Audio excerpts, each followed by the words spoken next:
Un tema del que solés hablar mucho tiene que ver con los plásticos. Gran problemón que tenemos en el ambiente, ni hablar en los mares y océanos. Y si te parece, siempre proponés de este lado desplastificarte. Te lo digo en inglés, Unplastify. Y si te parece, hablamos con Rocío González.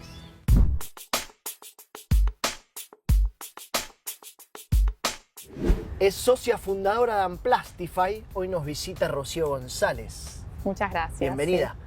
Muchas gracias. A pesar de que ya se ha contado mucho, no ocurrió en este programa, así que quiero que nos cuenten a nosotros, Ambiente y Medio, la historia de Unplastify con Tati Besada. Perfecto. Bueno, la historia de Unplastify nace hace muchos años, una galaxia muy lejana, en la que yo tenía un emprendimiento que hacía productos a partir de descartes de botones, de fábricas de botones. Y yo estudié arquitectura, me dediqué a eso, tenía ese emprendimiento, y una amiga de arquitectura la conocía a Tati. Ella es diseñadora industrial y estaba cambiándose de trabajos. Y yo le dije, yo justo estoy buscando a alguien. Y entonces ahí empezamos a trabajar juntas. Y trabajamos durante más o menos 2 años en ese emprendimiento que yo tenía, siempre con una visión de rescatar basura y transformarla en algo nuevo. Somos las dos muy desde el lado del diseño, así que siempre buscábamos esas soluciones. Tati ahí se fue a estudiar afuera. Yo me quedé con este emprendimiento cambió, creció y se llama Darabi, es una fábrica de triple impacto donde hacemos productos con todo tipo de descartes y en el interín seguimos siempre muy en contacto con Tati. Y ella se fue a estudiar y después fue la directora de un centro de reciclaje. Como seguimos siempre en contacto, compartiendo nuestra experiencia, ella del centro de reciclaje y yo desde el lado de Darabi, esta fábrica, había un tema que no terminábamos de resolver. Yo reutilizo materiales de descartes en Darabi y ella reciclaba un montón de descartes de la ciudad. Tenía una comunidad de más de 500 recicladores urbanos que llevaban botellas, latas, todo, y las pilas del plástico que se sumaban todas las semanas. Entonces el tema del plástico nos empezó a hacer un poco de ruido. Entonces empezamos a pensar qué pasa con el plástico que no termina en lugares donde se reutiliza y se recicla. ¿Qué pasa con todo lo que queda fuera de la cadena? Que lamentablemente es bastante. Hoy en día y mundialmente se recicla tan solo el 9%. Del plástico. Es muy poco del plástico. Entonces, cuando pensamos eso, dijimos, el reciclaje es una gran solución, que es de donde venimos y trabajamos, y así un poco es que empezó a nacer esa idea de Unplastify, que hoy tiene un formato de una empresa social, trabajamos en educación, trabajamos con empresas y también trabajamos en políticas públicas, pero la historia empezó ahí. ¿El formato de empresa B fue una búsqueda en particular o fue un resultado de una búsqueda más grande? No sé si me expliqué. Sí, a ver, esa empresa que les conté de los botones fue una de las primeras empresas B acá en Argentina. Las dos estábamos muy alineadas con eso. Tati también trabajó, hizo una pasantía en una empresa de brownies, que era una empresa B. Y bueno, había trabajado en esta empresa que era una de las primeras de acá, así que el tema del gen de Sistema B ya lo teníamos. Yo hoy conformo parte del directorio de Sistema B, soy como muy de la comunidad, entonces siempre que pensamos el proyecto pensamos que tendría que tener un formato de empresa B. Pero también era la lógica de la empresa. Íbamos a pensar un proyecto que tuviera esta idea de generar una solución social y ambiental para un problema que existe y que fuera con la respuesta de un formato de un modelo de negocio. Así que eso es básicamente lo que es una empresa B. Así que siempre decimos que fuimos empresa B desde antes de pensarlo, lo teníamos. Y terminamos certificando al año de operaciones de Unplastify acá. Voy con la pregunta. ¿Cómo Sí. desplastificamos la vida cotidiana? Y en la vida cotidiana es una cuestión de primero entender que es un problema. Siempre decimos que la relación humana con el plástico está fuera de control. Primero es como aceptar que está ese problema y después, cuando ya lo empezamos a internalizar, empezamos a verlo por todos lados.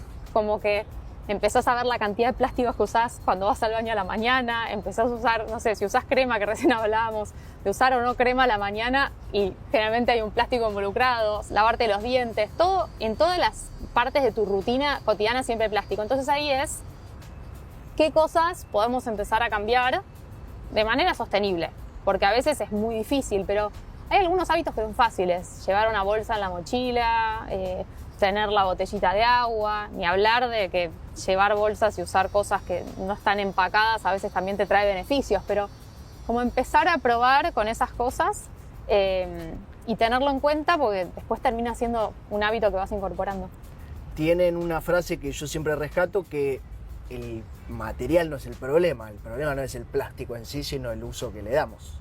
Sí, nos gusta mucho decir eso porque como nos llamamos Unplastify, piensa que somos como la pelea del plástico, pero lo que hacemos nosotros es pensar realmente cuándo es necesario usar el plástico. Nos parece que el plástico es un material formidable, que tiene miles de usos que son súper útiles y sin los cuales hay muchas cosas de la vida cotidiana actual que no se podrían dar. En medicina no nos metemos, por ejemplo. En medicina hay plásticos descartables que son hiper necesarios. Pero hay algunos que no.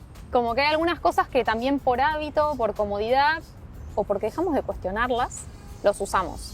Y cuando empezás a verlo en todos lados, empezás a cuestionarte y hay muchas veces que no es tan difícil cambiarlo y hasta que te trae beneficios. Entonces, es más como cuestionar el uso del plástico de manera descartable. Pensamos que el plástico es un material que perdura por siempre y que lo usamos por segundos, minutos. Entonces, ahí es donde nos parece que hay algo que se puede cambiar. Mi compañera, que está por allí observando esta entrevista, hizo un informe acerca del presidente Trump volviendo a permitir el uso de sorbetes, de popotes, como se le dice también. ¿Qué opinas sobre esto? Y yo en realidad lo que te quiero preguntar es, de este lado, el mío personal, pienso que por supuesto son medidas simbólicas, la de prohibir las pajitas, pero que no tienen un cambio significativo, realmente significativo en la vida cotidiana. Por ahí sí, y ojalá que sí. En este caso, ¿qué sería? ¿Atacar lo simbólico por parte de Trump prohibiendo las pajitas a pesar de que no es importante o si era importante y entonces por eso lo derogó? Sí, a ver, creo que sí. A nivel cantidad, quizás los sorbetes no representan tanto plástico en comparación a lo que son las bolsas u otros tipos de materiales que usamos cotidianamente. Pero es como algo que es muy fácil de evitar. Entonces hay algo de simbólico ahí porque quizás es lo más fácil de cortar sin que nadie se queje tanto.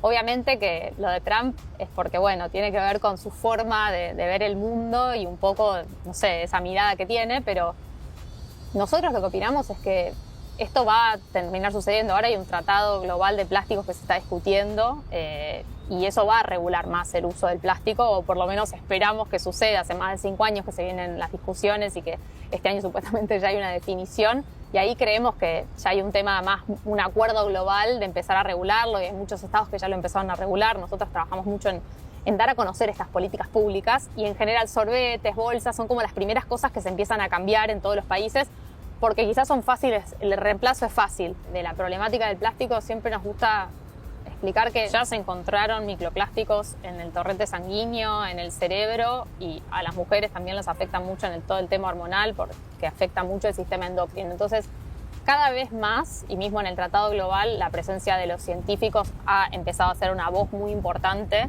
porque el tema de la toxicidad química de los plásticos ya es algo que es innegable. Entonces, como siempre decíamos, cuando empezamos a trabajar en esto, dijimos, pero ¿de qué manera podemos hacer que la gente entienda que es un problema real? Y es cuando te empieza a tocar como en la piel.